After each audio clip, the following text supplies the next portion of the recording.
condition we are in the state of ignorance we are in the state of war, in the state of economic depression, in the state of depletion of the resources of our planet because of the greed of psychopaths who thought they could create their own reality. Well, look at the reality they created. You're listening to The Truth Perspective on the Soft Radio Network. The world for people who think.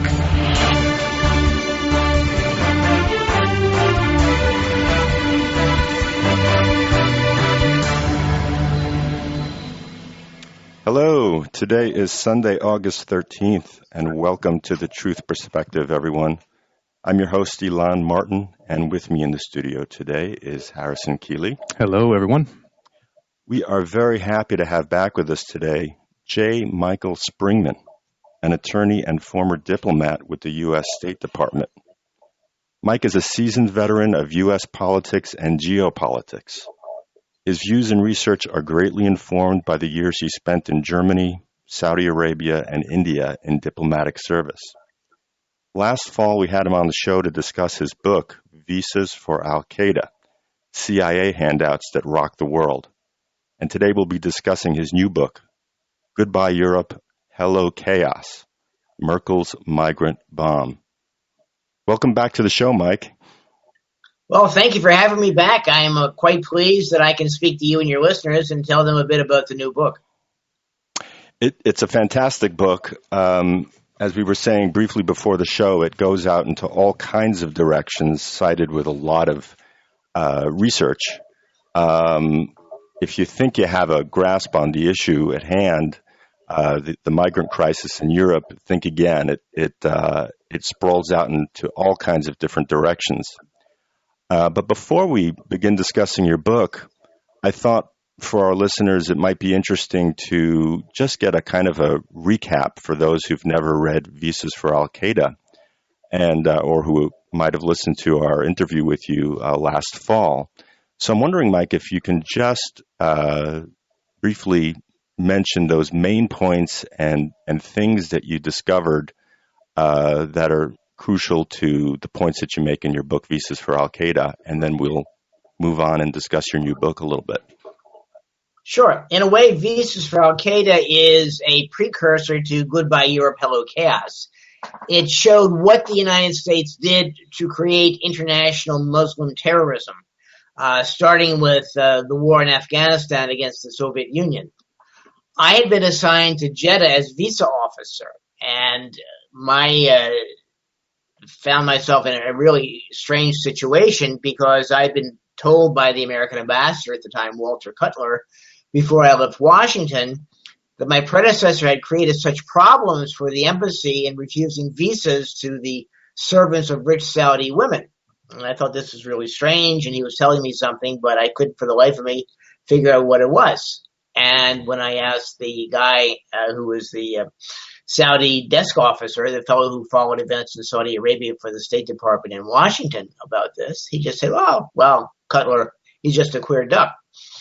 Well, when I got to Jeddah, I found that I was being told to issue visas to people who simply didn't qualify for them. You have to show you have ties to your home country or to the place of application that are strong enough to pull you back from the United States once you go there for a visit or tourism, or seeing the Grand Canyon, or maybe concluding a business deal or something like this. Mm-hmm.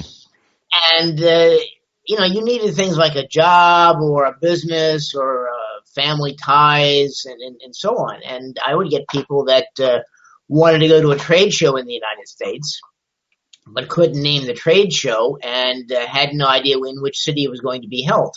Right. And when I kept asking about this, I said, well, what's going on? Tell me what's going on here. I would just simply threaten with either issue the visas or you're going to be unemployed. Well, it wasn't until I was unemployed and back in Washington that I learned from the journalist Joe Trento that these visas that I was refusing and questioning were visas for recruits for the Mujahideen for the war in Afghanistan against the Soviets. These were people who were being brought to the United States for training. They were people who were sent to U.S. military facilities, generally on the East Coast, usually in North Carolina. And I couldn't narrow it down really more than that. But in the process of researching the book, I found that there were recruiting offices in every state in the country, including one in Washington, D.C. There were 52 of them. And that's as far as I could get with my research. Nobody could tell me, even the guy who wrote about them originally. This guy, it was Peterson, I think. So I looked at this book and started researching, and based what I had written on efforts to find things out about what was really happening through the Freedom of Information Act.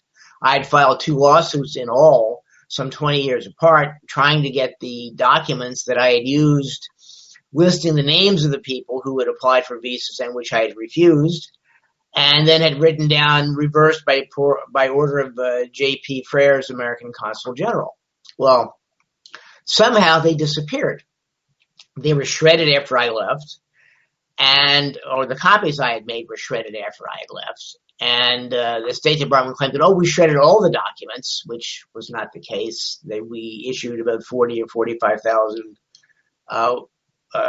refusals or denials to applicants over the course of a year, and generated a lot of paper, which I had seen in the files had never been actually shredded or destroyed. And when I wanted to know, the State Department says you shredded these documents, which I know to be there, because my predecessors had never shredded any of them. Tell me who did it, when they did it, and what was their position. And State refused to answer, and the first request was shut down as a threat to national security, which I still find amazing. Mm-hmm. And the second request was shut down by a judge on the Foreign Intelligence Surveillance Act court. So I think we know where that was going and why they really shut it down. I was looking at something the government wanted to keep quiet about. But in the course of doing the book, I divided it into chapters on Afghanistan and on Iraq and on Yugoslavia and Libya and Syria, showing how the same guys that we had recruited for the Mujahideen years ago were being rebranded and recast as Al-Qaeda and then as ISIL or ISIS or IS or Daesh or whatever you want to call them. But it's the same crowd of fanatical Muslims that the Americans and the Saudis and the Pakistanis had recruited, trained, and supported all these years. Mm-hmm. And at one point, I had the opportunity to speak to Colonel Anthony Schaefer, who is now retired from the Army, and also to former Senator Mike Gravel, Democrat from Alaska. And when I asked both of them, are these the same guys that we had in Afghanistan that were fighting now in Iraq and wherever? They said, yeah, it's the same crowd. It may not be the exact same people. They might have aged out over the years, but it was either them or the people they recruited and trained themselves. So it's going on. We've got a cadre, an Arab-Afghan legion, if you will, of people who are good at shooting things down and blowing things up, and who are very good at destabilizing and overthrowing governments. And this happened very notably in Libya. Look at what happened to Muammar Gaddafi. They had the highest quality of life of any country in Africa thanks to oil wealth. And they had free medical care, they had free education, they had loans, interest-free to people who wanted to get married and form a household and build a house and so on. And the Americans didn't like that. He was a socialist. He was going his own way. He wanted to make Libya the preeminent country in Africa, and that apparently conflicted with American designs on the continent. Right. We've seen what's happened in Syria. It's been turned into another wreck of a country like Iraq.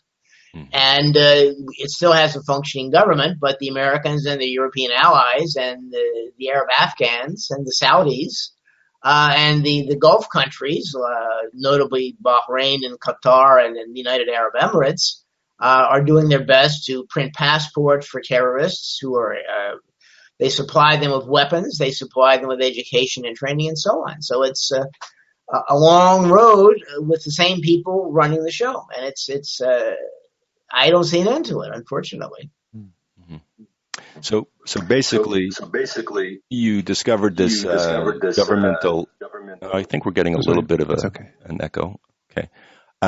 So, Mike, you're saying that you found this U.S. government infrastructure for facilitating the movement of jihadis across the Middle East, and when you confronted the government about this. They basically tried to stifle the investigation and stonewall you, and it points to U.S. complicity in destroying countries via these proxy jihadis that they've allowed to move around. Mm-hmm. Okay, well, I guess from there we can begin talking about your new book, and I think a good place to start would be with the discussion of Weapons of Mass Migration, which was a book or paper written by Kelly M. Greenhill. As you describe in your book, there is actually an analysis of how mass migration can be used politically to destabilize governments that the U.S. government would like to see destabilized. So there's not only this this negative byproduct of starting these proxy wars of aggression against governments that are not complying with U.S. policy, but there's also this knock-on effect of facilitating the movement of very large numbers of people, most of which are coming from the Middle East, North Africa, parts of South Asia, into Europe, and destabilizing countries in Europe. And that's, in her paper, discussed and described as a way to exercise a certain amount of control over these countries in Europe. In any case, if you can discuss her book a little bit and the thinking that is behind this type of analysis, I think that may be a good point of departure for the rest of your book. Sure. Well, Kelly Greenhill wrote this thing and published it roughly 7 years ago, around 2010. And she goes into great analysis of some 64 examples of using mass migration as a weapon. Everything from the Haitian boat people crisis, the rafters, the boat people from Cuba, Korea, for example, trying to destabilize North Korea by encouraging the population to leave.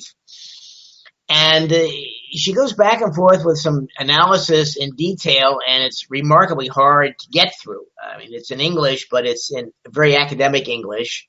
Mm-hmm. And Kelly Greenhill has a lot of academic background. I don't know how many degrees she has. I have to look at the book to tell you.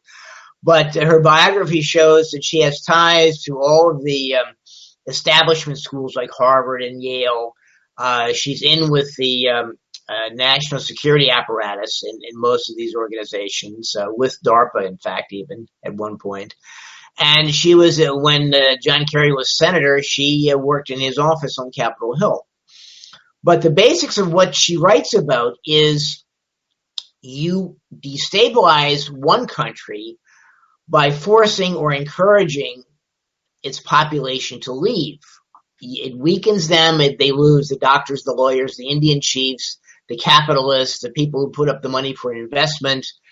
You get rid of the workmen. You get rid of the students who are learning how to study a foreign language or computer science or teaching or medicine or whatever, and you drive them out. You make sure that they can't possibly live there, that they are in desperate straits, and they have to go. Then you have the target country.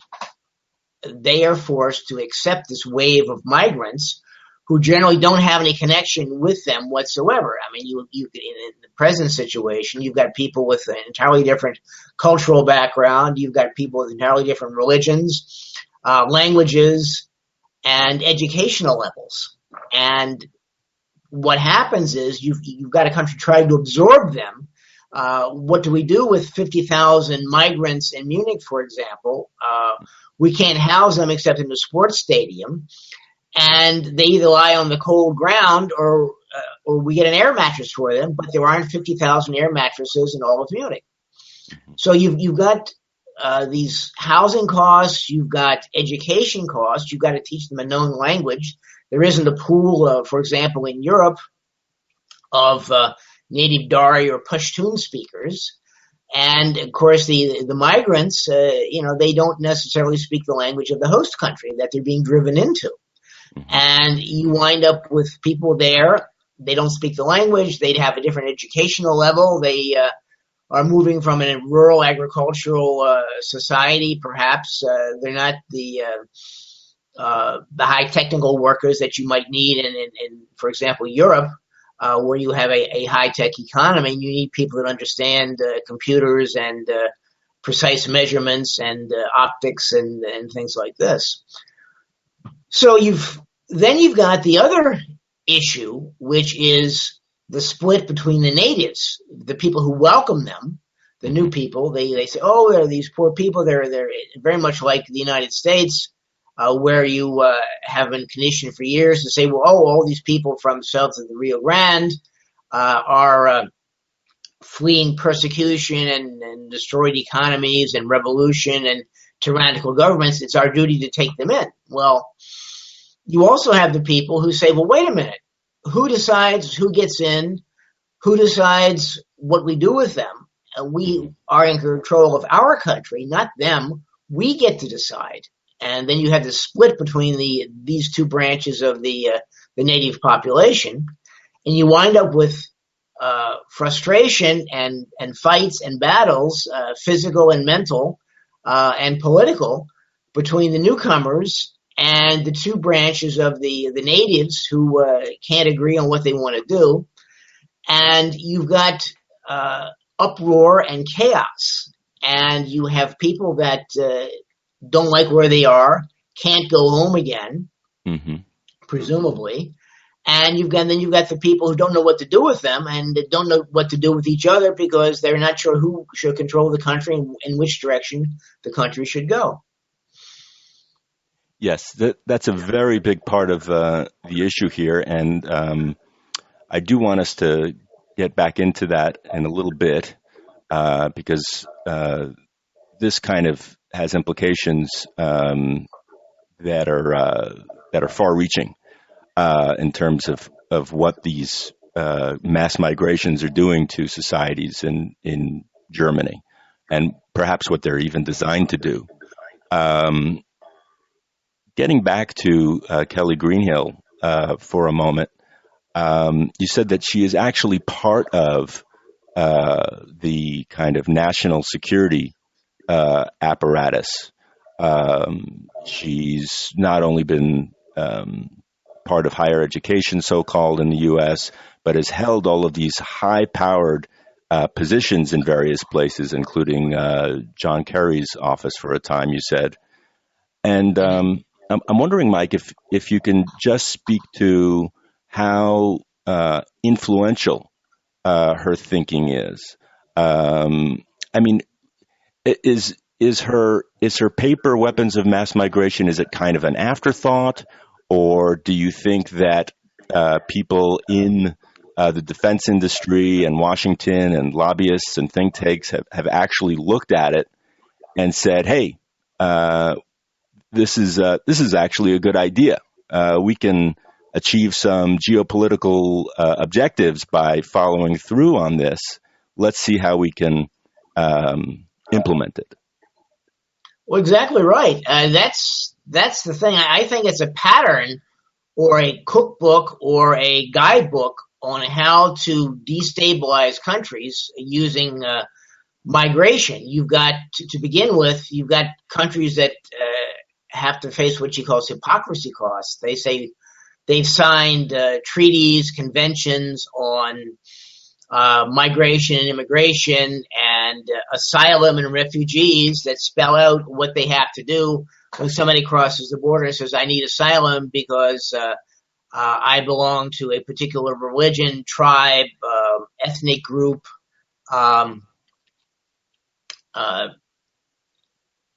family or whatever, and religion, or you name it. There are very specific categories, and people have to be given asylum. And these people know how to exploit this. They've got this tension, this hypocrisy cost of, well, we signed these conventions, we have to take them in. And people say, well, the hell with the conventions, whose country is it? But in the case of Greenhill, she, for example, she had been associate professor of political science and international relations at Tufts University, a research fellow at Harvard, at the Kennedy School of Government. She's got a PhD from MIT, more degrees from Harvard and Berkeley. She's held fellowships, again, at Harvard at their Institute for Strategic Studies, and she's worked as a consultant to the Ford Foundation, which is often tied to the Central Intelligence Agency, and to the United Nations High Commissioner for Refugees, a defense program analyst for the Department of Defense, and an economic policy intern in Kerry's office. So she's in tight with the movers and shakers, and the issue of her section on Korea, as one of the analysis points in the book shows, there were various non-governmental organizations and religious groups that thought it would be a great idea to change the government of North Korea like the governments in Eastern Europe had changed after the collapse of the Union of Soviet Socialist Republics. So they thought, well, we can drive these people out and encourage them to leave, to go to China, to go to South Korea. And that failed because the Chinese said these are economic migrants. They're not asylum seekers. And the South Koreans, for example, said, well, yeah, we'll help them. They're our countrymen. But then when they started getting a bunch of criminals coming over the border, they decided that, well, we can't help what we've got already. Why should we encourage more? And that is the essential model for what's been happening in Europe in the last couple of years. Mm-hmm. Well, maybe we can get into some of those specifics about what has been going on in Europe, because just reading the news, you see what you talked about, the kind of two polarized viewpoints on the whole crisis. On the one hand, you have the people who reject it and don't want the immigrants there and see them as all as criminals and economic migrants and kind of people just living off the system. And on the other hand, you have the people that will want to welcome all refugees and provide a safe home for all these people fleeing from war zones, etc. But you bring up some stories and facts and statistics in your book about how this actually works, like what actually happens when you have all these, millions, because I think the number is more than 1 million, like even in a year, of migrants from different countries coming into a totally new culture. What happens when that happens? Maybe just list some of the side effects or the consequences. Well, the big side effects have been a tremendous boost in crime. It's gone to staggering proportions. The most outrageous example was the one a couple of years ago with New Year's Eve, December 31st, 2015, when you had in Cologne 1,000 of these migrants attacking women who were packed into crowds in front of the railroad station square and in the square across from the cathedral. And they robbed them, they groped them, they stole money from them, they took their cell phones, they tried to rape as many as they could. And this happened all over the country to a greater or lesser extent. And the government and the police played it down. The Lord Mayor of Cologne, for example, her reaction was, well, you women really, you should keep an arm's length from strange men. And of course, the question came back, well, in a crowd of thousands, how are we going to do this? And the Alternative for Germany party, the main opposition group in Germany now that's opposed to the European Union and the wave of migrants, came up with a poster of a beautiful girl in an evening gown holding this huge revolver at arm's length, and the caption underneath read, in translation, yes, we've checked it out, and arm's length is real security. Henrietta Raker is right. But the police did nothing on that New Year's Eve. But a week later, when Pegida, a right-wing group opposed to migrants, staged a large demonstration in the same place, the police rolled a water cannon in January and sprayed them with it. But they couldn't have done this the previous week. Mm. Yeah, so it's questionable. Yeah, when this first happened, this story, I had trouble, discerning what was fact and fiction and what was kind of overplayed in the media and what was underplayed. So I wasn't sure, which side was making an issue out of it. Because on the one hand, you could, from the perspective, well, if you look at both perspectives, each has a motive to kind of make up news, right? On the one hand, you'd have the motive of the people, let's say on the left, who would want to downplay these kinds of things and basically say it's fake news. And then on the other hand, you'd have kind of an impetus or a motivation to kind of make a big deal out of what might be, or to like exaggerate or make a story out of something to make the migrants look bad, to make people more upset. So at that time, I wasn't quite sure which was which. But it seems like over the last couple of years that there have been just way more stories on the increase in crime, and even just I think it would probably be a gross exaggeration to say like that all migrants, that come into the country are rapists or criminals.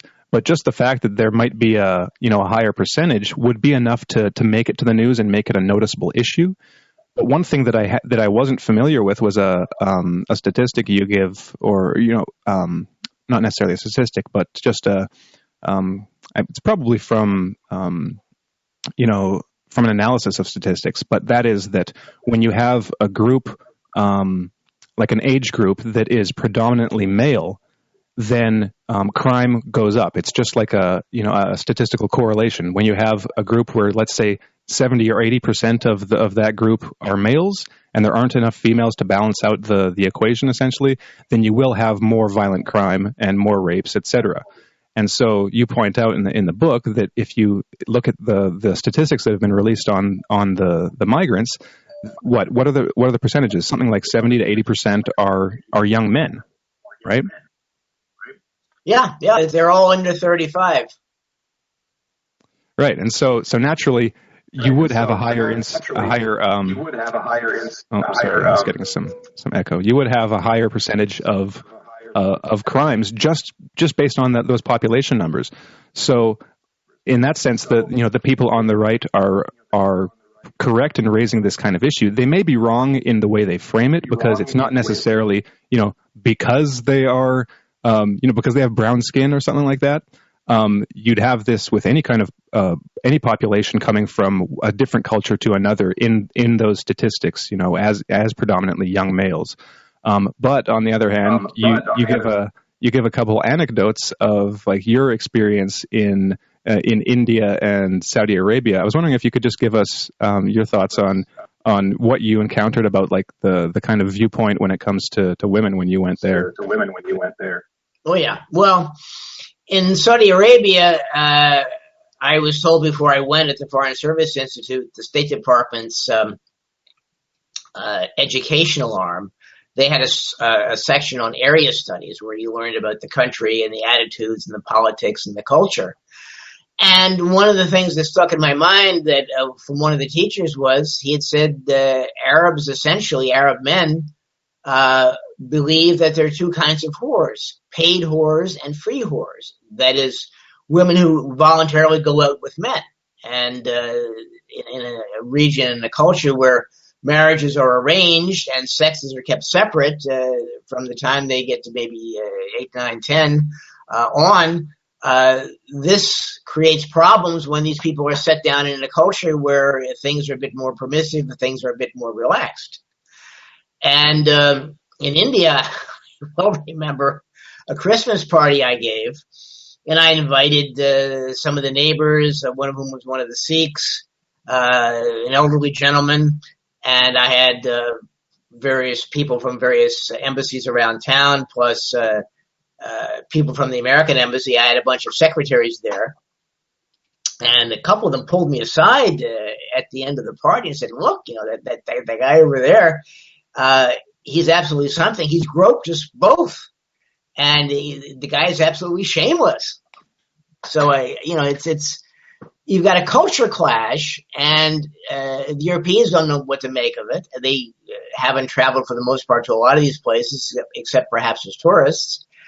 And you've got the people who have been forced out of their homes by the American Forever War, and they're pushed and guided, in fact, by the intelligence services and George Soros and a lot of large companies, among others, into Europe, herded into countries that can't absorb them and have no idea how to handle them, and you set up this tremendous culture clash. Well, maybe we should talk about that for a moment, because in your book you make mention a few times of this kind of infrastructure that's been built and supported by Soros and his Central European University in Budapest. You also discuss how the company Cisco has created a kind of a Wi-Fi cell phone way of helping migrants to track paths into Europe from various places. So they're getting all kinds of help by these NGOs, by the Open Society of Soros's, the Open Society Initiative. Did Soros read Greenhill's book? Is he partly the author of it? He seems to be a kind of guiding figure, a leading figure in facilitating this whole mass migration. Yeah, I mean, you're a guy in Syria and Damascus where the average monthly wage is $50, but somehow you acquire a cell phone or an iPhone that can connect with the internet and can be recharged and can guide you on your way to Europe. I mean, you don't go to Saudi Arabia, you don't go to Israel, you don't go to Egypt, you don't go to the Gulf countries like Bahrain or Kuwait or the United Arab Emirates or Qatar. Suddenly you're going to Germany, and you have no ties of religion, of culture, of experience with those countries in Europe, but somehow you're on this path using your fancy cell phone to guide you, since you don't have topographical maps. You go and you recharge it, you hook up to a Wi-Fi network that Soros has helped set up, that Cisco Systems has helped set up, and has worked with companies or NGOs that have been given lots of money, such as Mercy Corps and what is the other one? Net Hope, I guess, that have ties to the American government, who have been working for years in conflict zones created by the American government, and who, in fact, some of whose staff have been jailed as espionage agents by other governments. So you've got this organized migration, and you just don't wake up one morning and say, well, I'm in Kabul, so I'm going to go to Düsseldorf, and I'm going to walk all the way. It's thousands of miles, and you have nothing at the end of it, and you have nothing but you can carry in your own two hands, yet somehow all of these people manage to get supplied, manage to get fed, they manage to have water, and they know how to find the right trafficker to sneak them across the border in whatever country, what it costs, how to find the guys, what languages they speak. I mean, this is not something spontaneous, but it's billed as that. And the media, the press, and the radio and television never address any of these issues. And in fact, there's just been a flap in Germany where this woman in the West German radio had said that she had been pressured by the government to give the proper responses welcoming the migrants, and couldn't question any of this. And when she wrote internal memos and asked internal questions about this, wasn't this censorship? Wasn't this managing the news? They retaliated, and she just about lost her career. So this is what I sort of suspected was happening and mentioned it in the book. And this simply proves it, that the government is working hard to bring these people in and will stomp on anybody who dares to question it. For example, Twitter refuses to advertise my book because it's classified as hate speech. And I'm not quite sure how the cover of my book and my website, michaelspringmann.com with 2 N's, and a statement saying this explains the migrant tsunami is somehow hate speech.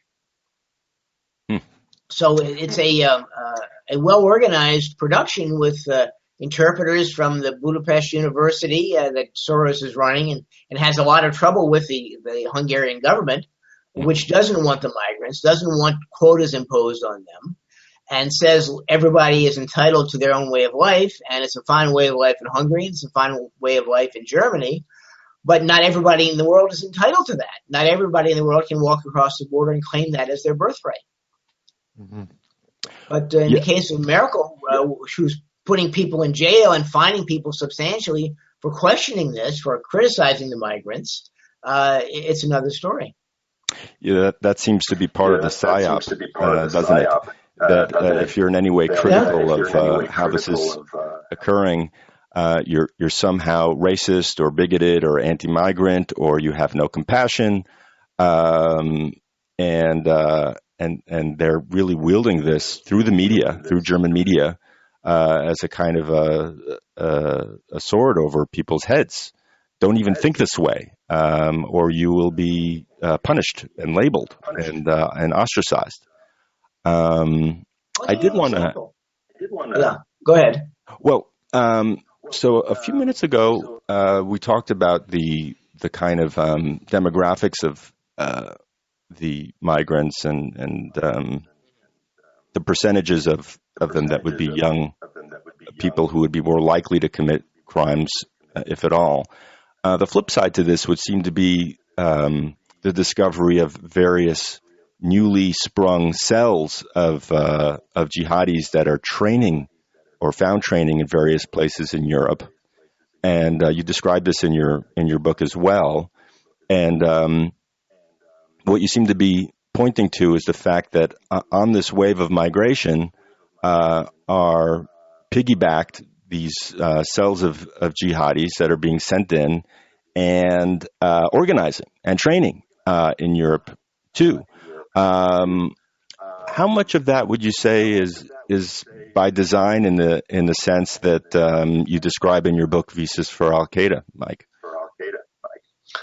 I think it's design. I think that what's happened is the situations described in Goodbye Europe are a follow-on to Visas for Al-Qaeda. The issue is you created these people, and then you needed to do something with them. And in the case of the situation in Europe, they are doing something with them. They see Europe as a threat to American domination of the world, and they're afraid of a European Europe rather than an Americanized Europe. And they figure if they can send these people in and disrupt the economy, disrupt the political system, then you've got a win-win situation for the Americans. They've introduced these jihadis. They've created cells. They've had people that were caught not by the German Internal Security Services or by the Federal Criminal Police, but by people who were among them, and they peached on their compatriots and reported them to the authorities. So it's a very organized kind of thing, and they've found groups that are all over the country. They've been brought in with fake Syrian passports created by Qatar, and who's to say the French, which used to print the Syrian passports prior to 2011, they could well be producing these things under the table. And they've had statements saying, "Oh, we found terrorists in Syria making passports that are almost as good as the real thing." And you sort of wonder how they can do this in the middle of a war zone where you don't get enough to eat, where you don't even have time to pray, but you can make fantastically perfect modern passports. So it's a real organized thing. RT asked me at one point, we think there's some 5,000 terrorists that have been slipped into Europe in this migration. And I disputed the number, but I said they're definitely in there. They're a really bunch of people who have been guided and trained and educated, and they've all been moved into Europe under cover of legitimate refugees or legitimate asylees. Mm-hmm.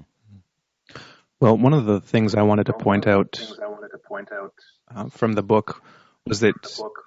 Oh, just wait. I'm gonna turn down the volume so we don't get any echo right now.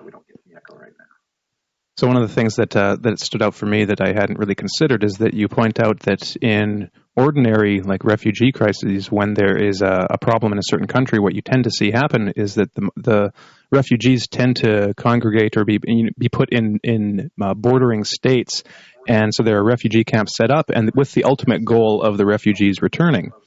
But that's not what we've seen with the wars in Iraq and Syria and Libya. Well, in Somalia, what we've seen is this mass migration across, and tons of countries. Well, a lot of countries into basically the heart of Europe, and just that to me suggested, okay, well, there's something more going on to this then, because even if I think it's probably a combination. There is a kind of spontaneous nature to a lot of it, but there's also the organized bit that then gives a kind of shape and structure to that spontaneous movement. So you have these routes set up, and you have NGOs set up at various points to provide Wi-Fi and cell phone rechargers, and to let people know who the human traffickers are, where to go, who to talk to. So the entire infrastructure is set up, and then anyone that wants to leave the country for whatever reason now has this whole thing set up for them, so that they can make their way to a country that is openly wants to welcome them, like Germany, or Merkel basically said, we'll let you all in. So I think that it's kind of like if you look at the debate on both sides, one side, well, I think even both sides of the debate, they don't really tend to acknowledge how organized it actually is. On the left, it seems to be everyone sees it just as a real refugee crisis, and these people just need somewhere to go, and that's the end of the story. It's like they won't get into the role of NGOs, they won't get into the geopolitics of it, and the possibility that there's some level of control, and that this is like a weapon of mass migration, like you said, where it's designed to not only destabilize the origin country of the migrants. In this case, it would be Middle East and North Africa, but also the destination country, and these would be like Germany primarily, but also other European countries. So I just wanted to point that out and see if you had anything to add to that. Well, you pretty much hit the main points. I guess the only thing I can add is that a lot of this information came from Sylvia Germak, who wrote the foreword to the book. And who had worked in what used to be Yugoslavia, and had seen this and saw how they had actually put up refugee camps next to the countries that the refugees were coming from. And, as she said, you've got to, if you have refugees from Syria, you put a refugee camp in Syria someplace, or you put it in the country next door, or you don't put it in the middle of Central Europe or in Northern Europe. And that's what's happening. You've got people flowing from sub-Saharan Africa now. You've got people coming from the Middle East and almost anywhere, moving across the Mediterranean, moving up through the Balkans, going as far north as Sweden. And you've got tens of thousands of unaccompanied children. And, they just don't get there from Syria or Libya or Mali or someplace like this without a lot of help. Somebody pays for this stuff. I read when I was doing research that it's $2,000 for a Malian to cross from Africa into Europe. Well, that's 2 years' salary for an average Mali fellow. So who gets the money? I mean, they save it all up. That's scarcely hard to believe, and nobody questions this, except for one Swiss journalist, come publicist, where he said they're not asking questions. They're doing exactly what you said. They're painting over it. They're looking in the wrong direction and saying this is not calculated. This is not directed. But this is a situation we have to deal with, and all these poor people have to be helped. Well, what you help them by doing is stopping their wars. You stop bombing Syria. You stop bombing Iraq. You stop the soldiers being sent into Turkey by the Germans, or into Iraq by the Germans, or into Mali by the Germans. You stop the French from sending their aircraft carrier Charles de Gaulle into the Persian Gulf to bomb Iraq and Syria. I mean, this is what you've got to do. You've got to help these people get home, rebuild their countries, and educate them there. Put them up in prefab huts if you have to, but take care of them at home and send them to Denmark with 2 wives and a dozen children, and then get permission for the 3rd wife and 8 more children to come.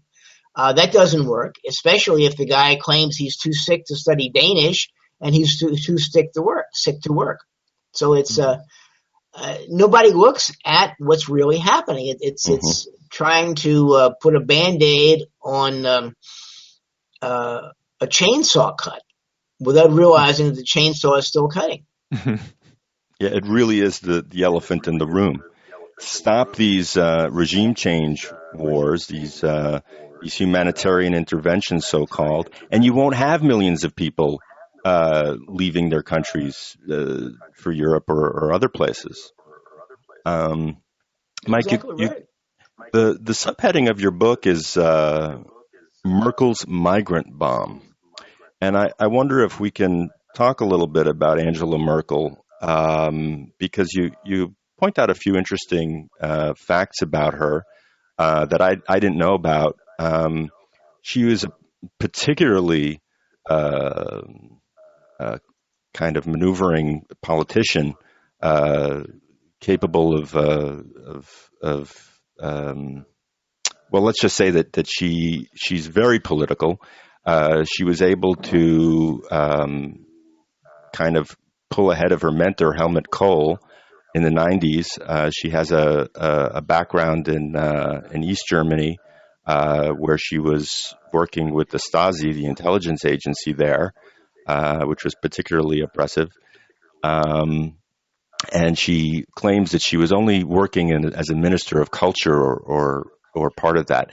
In any case, she does have these left-leaning, a veneer of left-leaning or progressive politics and policies, and yet she seems to be steering the country to chaos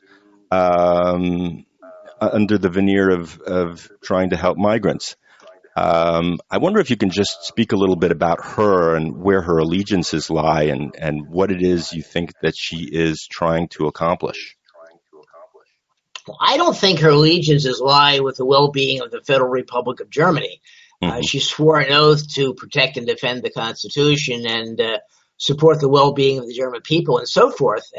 But the issue is that when she was living in East Germany, she was born in West Germany, but migrated with her parents to the East when her father, who was a minister in the Lutheran Church, created the East German version of the Lutheran Church, one subservient to the Communist Party. And in return, he got special benefits like cars and trips abroad and education for his daughter, who got a PhD in physics. She was the person who was engaged in agitation and propaganda with the communist East German youth movement. She claimed only to have turned down a Stasi, a state security service recruitment attempt, but people believe that she was very close to the East German government and to the Communist Party. At one point, she was quoted as being saying that if we're going to reform East Germany, it won't be reformed in the Western model. Mm-hmm. So you see how much of this is still in her mind, I think, that it's a command economy and you will do what I tell you and you will do what I think is best for you. And she's been described, of course, as the mother of the nation and this helpful, nice person. but a former aide to British Prime Minister Tony Blair said she's a ruthless politician. Mm-hmm. And it was Helmut Kohl who made her his protege, and she managed to get him out of the party, out of politics, by somehow bringing to the attention of the press that he had all this underhanded fraudulent money and slush funds and dirty double dealing in finance. She claims not to have done it, but somehow this inside information came out, and she was the closest insider to Kohl. Same thing with Lothar de Maizière, whose son is now her interior minister. He was in line to take over the Christian Democratic Union, her party, until his ties to East Germany came out. He had been the last East German non-communist head of government, and he had been tied to the Stasi, the State Security Service. But bang, that was out, and then suddenly the only person to head the party was Angela Merkel. Mm-hmm. So what she's getting out of this, I think, is, one, she's reshaping a command economy in her own view and trying to impose it on all of Germany, not just part of it. And I think also she's got this idea, as far too many people have, that the way you deal with a aging population that needs more social services is not to encourage the birth of more children of German natives, but to bring in outsiders like they're doing in the United States to do the work, to sweep the streets and mow the grass and collect the garbage. Mm-hmm. And she sees this as a way of pumping money into the system, but economists don't believe this. One fellow believed that it's going to cost Germany $1 trillion or thereabouts to deal with this influx of more than 1 million outsiders who have to be trained and educated and brought up to standards. Mm-hmm. So what she's got in mind doesn't seem to square with reality. Mm-hmm. Plus, in the background, I think she's absorbed this idea that Peter Sutherland, who is involved in the United Nations Migration Office, he said that, Europe is too multicultural. We need to bring in more outsiders from different cultures.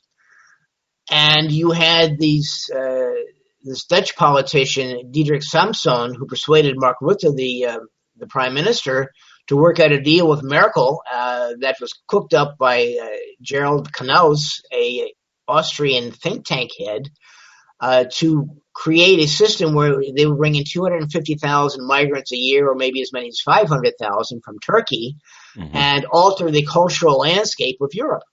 And they believe that they can bring these people in, and you can wipe out the concept of a German or an Italian or a Spaniard, and you will simply have a continent filled with people with different migrant backgrounds, not nationalities. And so far, this seems to be working. Mm. Something like, according to an RT report, 22% of Germans today now have a migrant background, which was not the situation when I was there, and was not the situation just a few years ago either. Mm-hmm.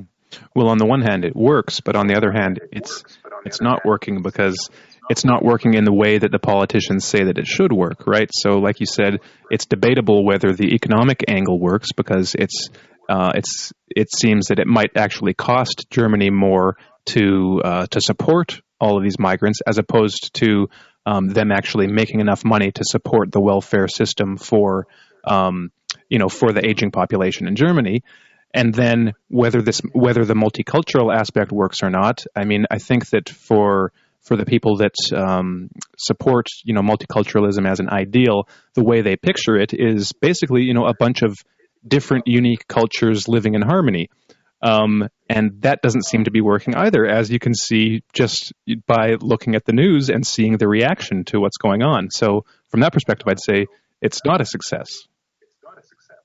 Oh, exactly right. And the thing of it is, and what nobody seems to realize, is that not only are you destroying European culture and the different concepts of Germany and France and Sweden and Switzerland and Austria, but you're also destroying the cultures of all of these migrants. You're taking them out of their own culture, mm-hmm. and you're essentially saying your own culture isn't going to work anymore. Forget about it. You've got to become a German or a Swiss or an Italian or a European, and you've got to forget Arabic and Pashtun and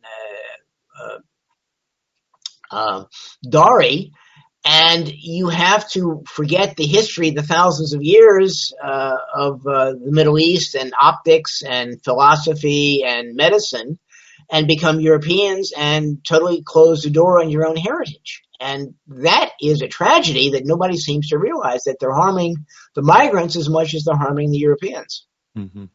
Well, I'm curious, Mike, what, from your perspective, what kind of migration do you think works? Like, what should the process be to actually have it, be as conflict-free as possible? Well, along the lines of what the Canadians and the Australians are doing, you set standards. If you want to immigrate, you can do that, but you need a certain educational level. You need a certain amount of income. You need a certain language skill. And you just don't simply walk in the door and say, I'll sweep the streets so I learn how to do something better. They target people saying, you can come, but you bring something with you. You bring something to the table. You bring engineering degree. You bring skills in telegraphy. You bring skills in shipbuilding. You're a computer whiz. I don't know.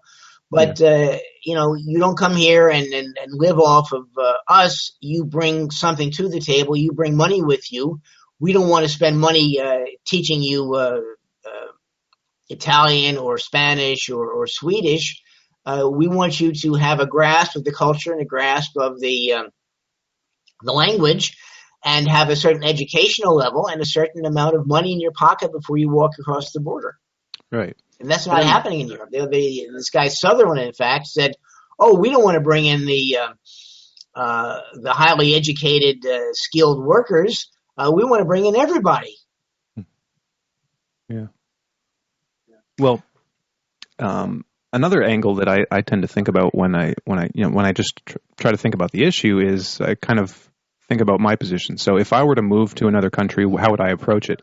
Like, say, if I were to go to Russia, I'd think, from my perspective, if I were to move to another country, I would learn the language and want to be able to integrate to a certain degree in that country. And if I'd choose to go to another country, I'd probably have reasons for choosing that country. Like, I like the culture and I want to basically, integrate to a degree in that culture. I'd still keep I'd still consider myself at heart, a Canadian. That's where I'm from. But I wouldn't really want to. I wouldn't expect to move to another country and just continue doing everything the way I did it, in Canada. I would, like I said, learn the language and the culture and basically try to, adapt myself to that. And I think in the case of a lot of, let's say, asylees or people that really, for a good reason, have to or want to leave the country they're in, I think that there might be some conflicting, motivations there in that regard. But at the same time, you'd think, okay, I have to leave my country, and I'm entering a new country. So what do I have to do to fit in there? But with the migrant wave, like when you have like 1 million people or hundreds of thousands of people coming at the same time, it doesn't seem that there's really that's really a factor in it. Or at least that's how it appears on the outside. What can you say about the particular migrants that have been going into Europe? What's their attitude towards moving to another country? Well, on the inside, what you've got is demands for segregated swimming pool hours, segregated exercise club hours, because they want the men and the women separate, because that's the way it's done back home. The more conservative types are scandalized, in their view, at the scantily clad German teenage girls on the streets. It's gotten to the point where women on the street who are not accompanied by men are harassed by some of these migrants because they think they are free whores because they're out on their own and doing their daily chores. And this doesn't work. This creates more problems, and you wonder sometimes, well, the feminists in Europe, why they aren't rising up in open rebellion against being told, well, you can't go out of your house without your husband or your male relative being with you. demanding that you cover your head, you dress not the way you want to dress, but according to the way somebody else wants you to dress, so that they are not offended.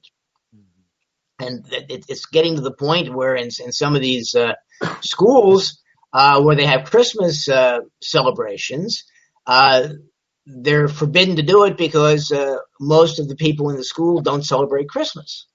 So people are saying, what is this? We can learn about somebody else's culture, but when they come here, they want us to join their culture, not the other way around. And that creates incredible amounts of tension. Yeah. I remember reading somewhere in one of these towns, the Muslim boys wouldn't sit at the same table with Christian girls in the lunchroom in the school. Mm-hmm. So it's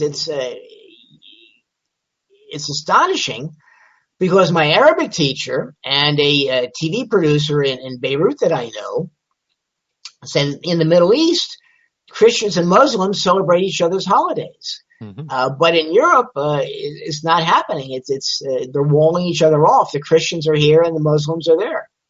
Mm-hmm. So yeah, ironically, multiculturalism seems to work better in the Middle East. Yeah.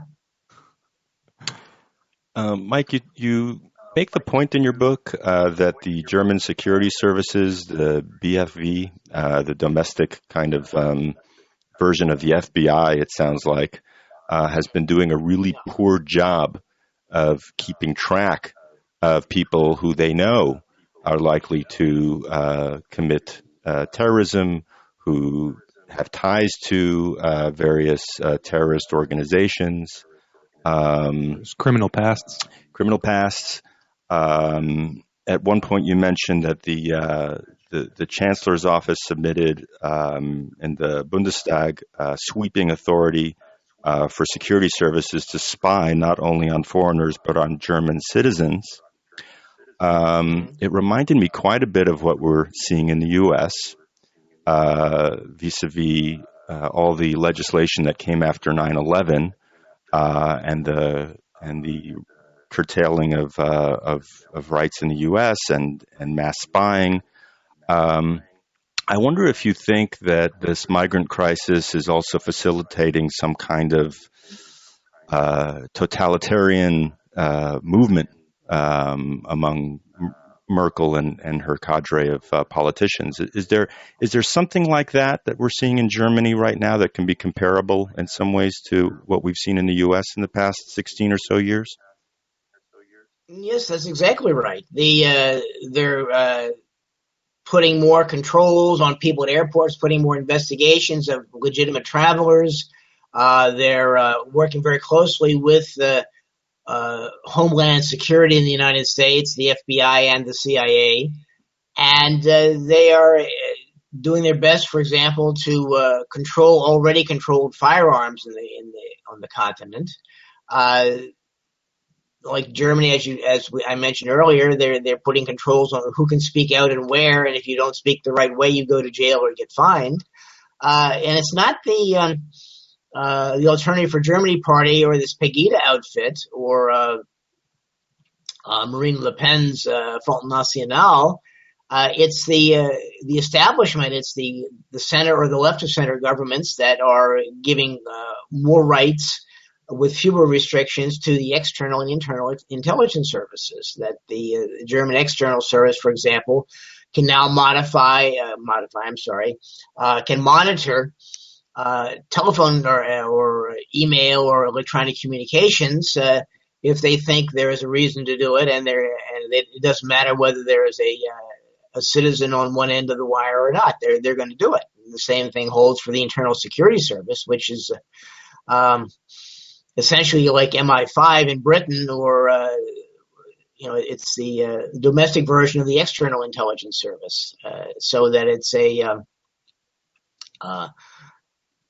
they're watchbirds, and it's their job to see what's really going on in the country. And in Germany, for example, the BFV is paired with the German criminal police, and they also have their equivalents in the state governments. Yet somehow, this guy that crashed the truck into the Breitscheidplatz Christmas market in Berlin last year, well, he was known to the government. He had been followed by the Internal Security Service. He had been on an American no-fly list. He had been quoted as saying he wanted to get an AK-47 and do something in Germany. And the criminal police had picked up on this. But the Justice Ministry said, oh, well, there just wasn't enough to do anything about this. And after 6 months, they decided they would drop the investigation. And then he drives a truck into the crowd, and then they suddenly said, well, I guess there is enough now to issue a warrant for his arrest. Mm-hmm. But somehow he left Berlin, traveled through Germany, probably traveled through France, went into Italy where he had been before in jail, and was killed in a shootout very conveniently in Milan. So it's astonishing.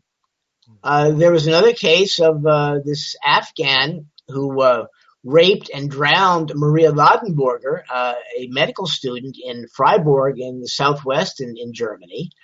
And he had been jailed in Greece for trying to throw a young woman off a cliff he had been following. And then the community sentence was he was so good, and he skipped parole, came to Germany without papers. They couldn't get rid of him because they had no place to send him. And then he caught Ladenburger bicycling home from a party from medical school and raped and drowned her. So it's you wonder, these people, are they that really stupid, that efficient? This is Germany. This is a country that's had a long tradition of security and dealing with foreign powers. Yet this goes on, and these are only the top of the iceberg. I mean, this business of Ladenburger's murder, the Afghan migrant, he had been known about for some time, and the rape and murder had been kept undercover, and they had a lid on for 2 months till it hit the social media, until then it hit the print media, and then all of a sudden people were starting to ask questions. I had a friend in Germany who wrote me an email about this, saying that this was absolutely awful, and between this and a couple of other rapes and murders, she didn't want to listen to the news anymore because it was so depressing.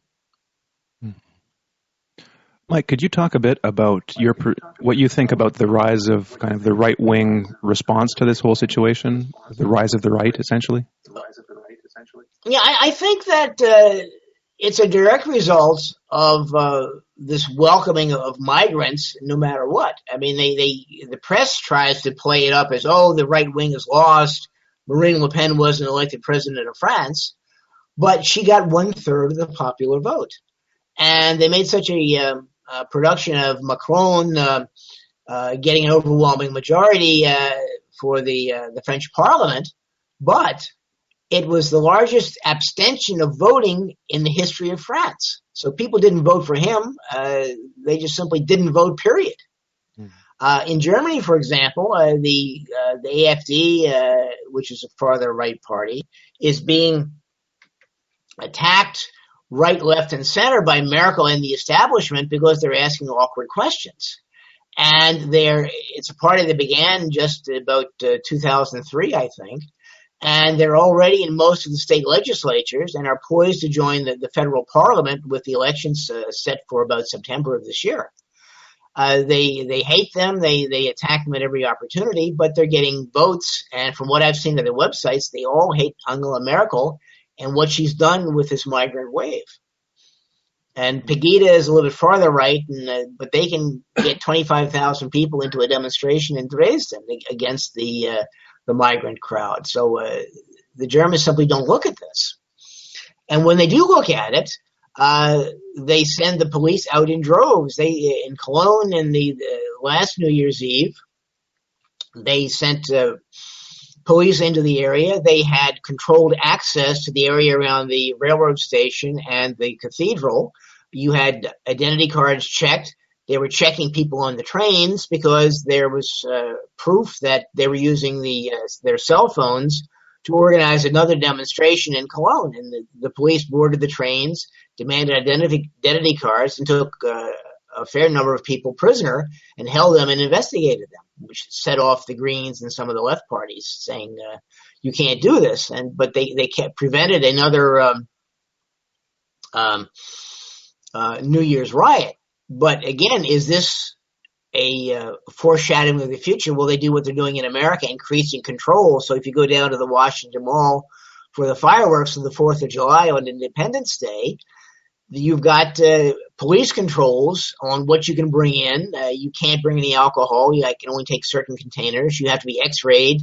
You have to be patted down, and then you're permitted to go onto the mall and sit on the grass. So they did this at Cologne. They put up high-resolution TV cameras all around. They checked identity cards. They had a massive police presence. And this is, unfortunately, what Europe may be coming to, following the American example. Mm-hmm. Well, a couple of days ago in the U.S., in South Carolina, we had a very interesting thing happen. There's been a current trend of certain state parks around the country wanting to take down the statue of General Robert E. Lee, who fought in the Civil War and represented the Southerners who were ostensibly pro-slavery. His story is quite a bit more complicated and nuanced than that. He's represented, he's also a kind of a symbol of integrity of the South. He advocated unification and reconciliation after the Civil War. But all that aside, what's recently happened here, Mike, I don't know if you heard about it or not, but another statue is going to be taken down of his in a park in South Carolina. This was done by I think the state legislator.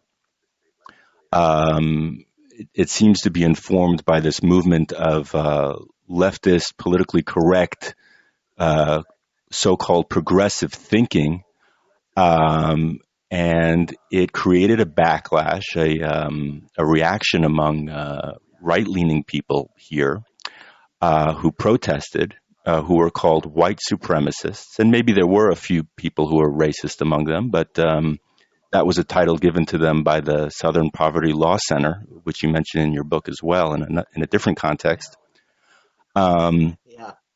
So what we had here was this big leftist reaction against this more right-leaning group that was angry about the statues being brought down.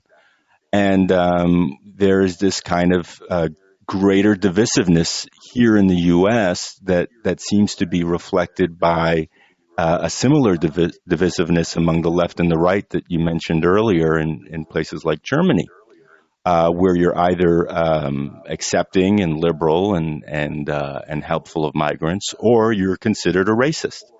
So I'm wondering if you see both kind of phenomena here and in Europe as connected in any way. I do. I mean, it's in the United States, Americans are not good at history, and they seem to think if you can get rid of a statue, somehow that changes history. And you really wonder about them, and you really wonder about their sanity sometimes. If you want to talk about Robert E. Lee or some of the other Confederate leaders, if you want to talk about them. Say this is what they believed in, this is what they thought, this is what they said, and things are different today. We think this way, we think that way. But to pull the statue down, to precipitate race riots, to tag people as extremists, as racists, as hate mongers, as white supremacists, it distracts people from the real issues of the economy and of politics. Mm-hmm. And the inability of both political parties in the United States to grapple with reality and do something about the lack of health care, to do something about pollution, to do something about crime, etc. And the same thing is happening in Europe. They're not talking about dealing with what kind of country are we going to have, what kind of controls are we going to have on our citizens, how much freedom of speech will we permit, how much government intrusion into our daily lives will we permit. It's just like the United States. It's, well, we think that this is what's best for you and you will accept it, or we will paint you as a fanatical right-wing heir of Adolf Hitler, or you name the current demon in politics. And I do see that this is happening, and I really think it's organized. I've had people tell me that, it looks like George Soros is doing this in the United States. I mean, he likes to fish in troubled waters to make some money out of it. Mm-hmm. And certainly he puts enough money into bringing the migrants into Europe with iPhone apps and the Central European University in Budapest that you think he's into something. And I really wondered about Soros. People kept saying he's the monster, but they could never tell me why. And when I researched Goodbye Europe, I found out what he was doing and why. And I realized that, he has trouble. And I saw an article in the paper just the other day about in Baltimore, in Maryland, the largest city there. They've had tremendous race riots and great civil unrest for the last couple of years. And George Soros' Open Society, lo and behold, is operating in Baltimore. Mm-hmm. And I think you put two and two together, you're going to get 4 and not 5. Well, Mike, maybe I want to ask to look in your crystal ball for a sec. If in Europe we see the kind of the further rise in some of these right-wing parties, first of all, I want you to let our listeners know if you think that's kind of a necessary reaction. But then I want you to give your kind of best and worst case scenarios for the future, based on something like that happening. Mm-hmm. Well, I think there will be more movement on the right. I mean, it was just in Austria that the far the right candidate of the party there lost the ceremonial position of president of Austria, and it was done pretty much on the basis of manipulating his viewpoint. He was painted as a neo-Nazi because his party used a type of blue that was similar to the color blue that the Austrian Nazis used in the 1930s. So what I've seen, they may well make a comeback, and this time around the party may take the chancellorship, which is the real political power there, the prime ministership. In Germany, they're moving farther to the right, and the same thing in France. I mean, they keep painting Macron as a wonderful guy, but more and more people are questioning what he's doing. He had no real background except that he had been economics minister and had attacked labor and created riots all over France with his draconian policies trying to cut income and working hours. So I think they're going to move to the right. I think that the left is bankrupt. The left has based its whole policies on welcoming migrants and with no concept of what to do with them and with no concept of what's causing the migration crisis to begin with. The constant warfare in their countries, they've been dehoused, deculturalized, destabilized, and destroyed. So I think that Europe is going to move farther to the right. Now, how far to the right, I don't know. But I think there's going to be more tension as the right gains power, as more stories come out about government policy to control information, like the West German radio journalist who ran into all kinds of problems with the government because the government-controlled news media said, well, you have to do what we tell you, and you have to shape the news the way we want you to, because after all, this is a government-controlled station. They're going to stop this. They're going to go to more alternative news sources, I think. Mm-hmm. And I just see continued tension until there is some resolution of this migrant situation, and it's going to get to the point where I don't know whether you're going to have street battles, but you're definitely going to have some political battles, and how long Merkel will be able to sit on this and control it, I don't know. The alternative in Germany, for example, is this Martin Schulz, who isn't doing very well in the opinion polls. And generally it's a choice of him or Merkel, and either one means more of the same, because he hates the Alternative for Germany party as much as Merkel does, because they challenge the migrant view and the absolute control of the European Union over German internal politics and economy. And I think this will happen also in France. It's happened somewhat in Switzerland. The Swiss have blocked the migrant wave there, and they're trying to overturn this. They're a group of people with deep pockets funding the Let More Migrants In movement.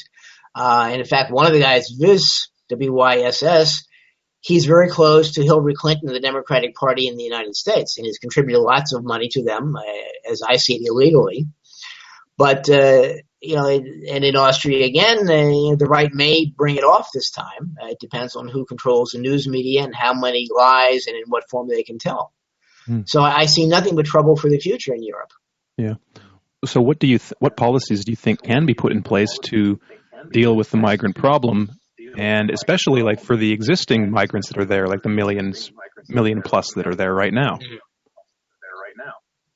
Well, what they've got to do is take the money that they're using for NATO, take the money that's being used for the budgets of the NATO countries, and instead of using it to further the forever war against Arabs and Muslims, to take this money, stop the wars, and send these people home again to their own country, to their own climate, to their own culture, to their own religion, and educate them. Put money into teaching them foreign languages. Put money into teaching them to do something more than shovel dirt or to sift sand. Get them to where they can become useful, functioning members of society. Take the money and use it to help them repair the destroyed waterworks, sewage treatment plants, factories, and so on that the Americans and the Europeans have destroyed. Mm-hmm. And in the case of legitimate refugees, legitimate asylum seekers, use the money to investigate them to make sure they're not somebody who's been slipped a passport by Saudi Arabia or Qatar or one of the American cat's paws, and do something about them. But this business of open-ended migration doesn't work anywhere in the world. Mm-hmm. And until you can do something about helping these people help themselves, you're going to wind up with millions of disgruntled, dissatisfied people that don't fit into any society, let alone their own, since they're being forced to forget their society. And as Khalil Gibran said, if you forget your heritage, then you have no heritage. So you've got to go back and put an end to the wars and use the money to furthering the wars to do something to help these people that have been driven out of their countries, rebuild the countries, create a Marshall Plan. It's been done before in Europe when Europe was destroyed in 1945 and Germany became a powerhouse 10 years later in 1955. So I think there's a precedent for this, and I think they can do it, but you've got to change the political viewpoints. And that's the hard part. Mm-hmm. Well, maybe one last question for you, Mike, that you touch upon in your book. There is a desire on the part of those in the U.S. who would seek to, have a global hegemony. Thank you, to keep the economic and political relationship between Germany and Russia to an absolute minimum, and this has been kind of it's played out in the form of Merkel constantly accusing Russia of not helping the eastern region of Ukraine to keep to the Minsk Accords. It's even gone to Merkel accusing Russia of interfering with elections. In any case, how do you see the whole kind of migration bomb, if at all, being connected to this desire on the part of the U.S. to suppress Germany's relationship to Russia, if at all? Well, exactly right. Forcing Germany to digest millions of illegal aliens with no ties to the country whatsoever is one way of weakening Germany. Germany is the strongest country economically out west of Russia. It's a country that has a great deal of education, technical resources, and so forth. And if you united those with the Russian natural resources that they have in great abundance, you would form a tremendously powerful alliance, and that would probably take in the rest of Europe, and you would have a European Europe instead of an Americanized Europe. Merkel is taking a play from Hillary Clinton, where Hillary Clinton raved and ranted about the Russians through the election. It was their interference that caused Donald Trump to win. And the same thing is being repeated by Merkel and her intelligence chief, this fellow Maassen. And it's the same nonsense. It's they are planning something. They are going to manipulate the elections by having another Cologne New Year's riot take place to turn the people against the government, and so on and so forth. And it's the Americans are working really hard to destabilize this, to split them off. They've got Ukraine, which would have been a natural link between Russia and Germany. It's been controlled by neo-Nazis for years. Part of the eastern region is split off. The Americans don't like that in the least. And to keep the pot boiling, the Americans are sending these road trips of armored vehicles in the hundreds with thousands of American soldiers all along the borders of Russia through Czechia, I guess they're calling it now, and Poland and the Baltic states and Romania and so forth. And it's provocative. It shows the Europeans that, well, the Americans are here, the Americans have their weapons, and the Americans are opposed to Russia. And a lot of the people don't like this. They think it has too much of an opportunity for a World War I type of situation where one bit of violence precipitates a major war. They're concerned about the thousands of soldiers moving through Europe. The Americans have been in Germany for 72 years now and don't look like they're going home.